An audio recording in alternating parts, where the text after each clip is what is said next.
Hello Zimbabwe and welcome to tonight's weather report and forecast. Hope I find you well. Looking at some of the conditions that we had rather cold conditions in the high veld of the country, where areas such as Henderson reported slight ground frost. Otherwise, the rest of the country was generally hazy and cool, but it became sunny and hot across much of the country by afternoon. But towards evening, a windy aspect was felt over the southeastern part of the country, and this should bring in moisture over the southeastern parts of the country as we get into tomorrow, covering just parts of Chirezi into Chipinge district. The rest of the week promises to be generally sunny and warm across much of the country.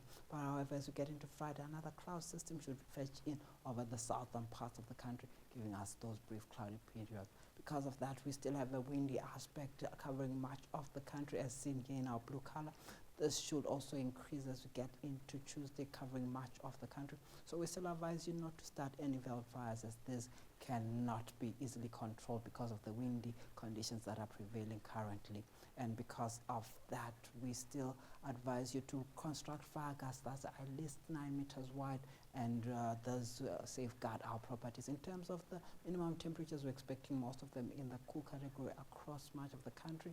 Therefore, it should be still rather chilly, but it gets hotter by afternoon. We're expecting most of the temperatures to be above 30, except for the eastern highlands because of that cooling southeasterly. That should drop some of our maximum temperatures as of tomorrow.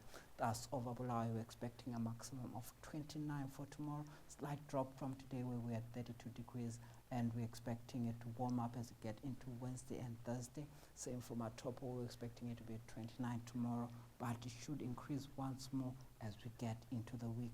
Gwanda also expected to be affected by those cooling southeasterlies for tomorrow, but as we get into Thursday, we're expecting it to be warmer than of late. And for Gweru, we're expecting also that cooling southeasterly to also influence Gweru temperatures for tomorrow. Same for Masvingo, we're expecting a maximum of 29 for Wednesday into Thursday. We're expecting it to be much warmer. Over Nyanga, we're expecting 24 and 26, but for tomorrow it's at 22 as a maximum.